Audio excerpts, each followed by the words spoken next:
E aí, beleza? Tudo bem com vocês? Aula 30 do curso de Desenho e Ilustração com Inkscape. Tema da aula: como ajustar um texto a um caminho. Na aula passada a gente viu como é fácil fazer com que um texto se molde a uma forma. No Inkscape é possível ajustar um texto também a um caminho, seja ele aberto ou fechado. O processo é super prático e bem simples. Continue se cuidando, a pandemia não passou. Apesar da flexibilização do isolamento, algumas medidas ainda são fundamentais. Ao sair, use máscara, mantenha o distanciamento social e, sempre que possível, higienize as mãos. Respeite a vida, a sua e a do outro. Eu estou com um texto no Inkscape e vou, com a ferramenta Caneta Bezier, criar um caminho aberto. Agora é só selecionar o texto e o caminho criado e, no menu Texto, ir na opção Ajustar texto ao caminho. Prontinho, o texto agora está alinhado e distribuído no caminho criado. Você pode selecionar apenas o texto e configurá-lo, mudar fonte, tamanho, estilo e espaçamento. Você também pode flipar o texto na horizontal e vertical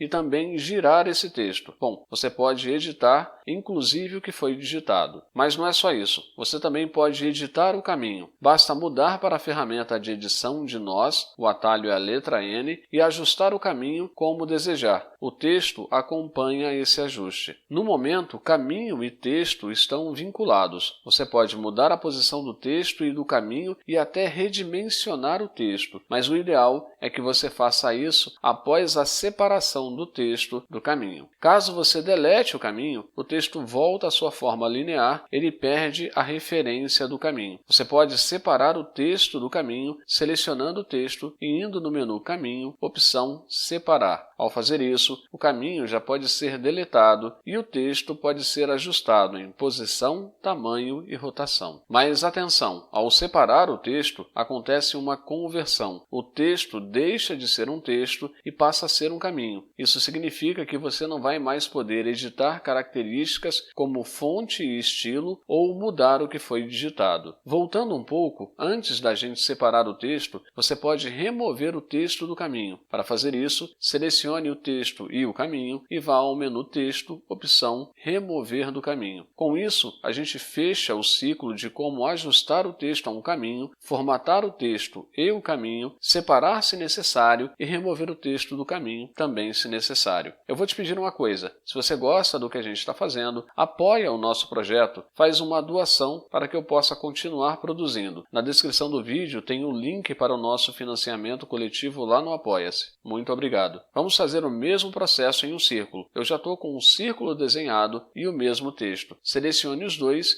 e ajuste o texto ao caminho. O texto se ajusta ao círculo pelo lado de fora. Você pode rotacionar o círculo e ajustar o texto onde desejar. Para colocar o texto dentro do círculo, você pode dar um flip na horizontal. Todas as opções de ajustes do exemplo anterior estão disponíveis no cenário de agora. A partir daí você pode separar, ajustar o círculo, duplicar, redimensionar e criar um novo símbolo, por exemplo. Criar esse tipo de ajuste para um texto é algo super comum e muito simples de fazer no Inkscape. Dúvidas, críticas e sugestões lá nos comentários. No próximo vídeo vamos começar a falar das operações booleanas. Curte e compartilhe esse vídeo, se inscreve no canal e ativa as notificações. Beleza? Até mais, gente!